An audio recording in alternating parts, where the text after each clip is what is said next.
ஹாய்ங்க எல்லாருக்கும். இன்னைக்கு அவரு மாடுக்கு தண்ணிக்கு விட தோட்டத்துக்கு வந்தாரு. அவர் கூட நானும் வந்தேன். சில பேர்த்த உங்களுக்கு இன்ட்ரடியூஸ் பண்ணி வைப்போம் அப்படின்ட்டு. சில பேருண்ட யாருண்ட எங்களோட மாடுக தாங்க 4 மாடு. அவங்கள தான் உங்களுக்கு இன்ட்ரடியூஸ் ஆக்க போகிறேன். இது 4 மாடு இருக்குல்ல, இதில் அது பெரிய மாடுங்க. இவளோட பேர் வில்லி. இவளை வில்லின்னு ஏன் கூப்பிடுவோன்ட்டா, இந்த மாடு எப்பயுமே வில்லத்தனமாகவே இருக்குங்க. அதனால அவர் எங்கள் வீட்டுக்காரரு வில்லின்னு பேர் வச்சுட்டாரு. சாஃப்டாகவே இருக்காது, எப்பயுமே ரகடாகவே பிஹேவ் பண்ணுங்க. அதனால தான் அதுக்கு அந்த பேருங்க. இவ ரொம்ப சேட்டை பண்ணுவாங்க. அதனால் ஒரு மாடுக்கு மட்டும் மண்ணை சாப்பிடுதுங்க. அதனால் அதுக்கு கால்சியம் குறையா இருக்குது அப்படின்ட்டு கால்சியம் பவுட்ரு வாங்கியாந்து அதுக்கு ஊற தண்ணியில் கலக்கி அவர் தான் குடிக்க வச்சுக்கிந்தாருங்க. அப்படி கொஞ்ச நாள் செஞ்சு பார்ப்போம், கொஞ்சம் நல்லா ஆயிடுச்சுன்ட்டு அப்புறம் மண்ணை தின்னாதில்ல அப்படின்ட்டு. அப்புறம் இன்னொரு மாடு பக்கத்தில். கொஞ்சம் இந்த மாடு எப்படின்னா கொஞ்சம் பாவம், முதுகு இறங்கி ஒரு மாதிரியாக இருக்குங்க. அதனால அந்த மாடு கவலைப்படக்கூடாதுன்ட்டு அதுக்கு பேரழகி பேருங்க. இந்த இதில் இந்த இன்னொருத்தி இந்த பக்கம் வந்தாலே இவ பேர் அழகி. அந்த பக்கம் லெஃப்ட் சைடு இருக்கிறவ பேர் பேரழகிங்க. அவராக ஒன்று ஒன்றா பேர் சூஸ் பண்ணி வச்சாருங்க. எங்களோட மாடு பேர் எப்படி இருக்குன்னு கமெண்ட் பண்ணுங்கள்.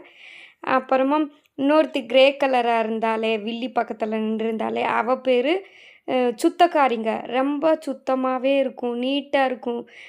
சாணிலாம் மேலே பூசிக்கிறாது, எப்பயுமே க்ளீனாகவே இருக்க பார்க்கும். அதனால அவள் பேர் சுத்தக்காரிங்க. இப்படியே எங்கள் ஹஸ்பண்டு சொல்லிக்கே இருந்தார். ஒரு பேராக சொல்லிக்கே இருக்கும்போது நல்ல நல்ல பேராக வச்சுருக்கீங்களேங்க, எனக்கு சொல்லவே இல்லைன்ட்டு கேட்டுக்கே இருந்தேன். ஆனால் எல்லாமே இன்ட்ரெஸ்ட்டாக இருந்துச்சு பேருங்க. கேட்டுக்கிட்டு அவர் சாணி அள்ளி போட்டுக்கிட்டு மாடு கண்டுக்கிட்டு எல்லாம் சுத்தம் பண்ணிக்கிட்டு வேலை பார்த்துக்கே இருந்தாருங்க. நான் சின்ன சின்ன உதவி பண்ணுவேன். ஆனால் எனக்கு இப்படி மாடு இப்படி வேலைக்கு கொஞ்சம் தெரியாதுங்க. தெரியாதனால சின்ன சின்னது ஹெல்ப் பண்ணுவேன். அதுக்கு மேலே பெரிய வேலைகள்லாம் எனக்கு தெரியாதுங்க.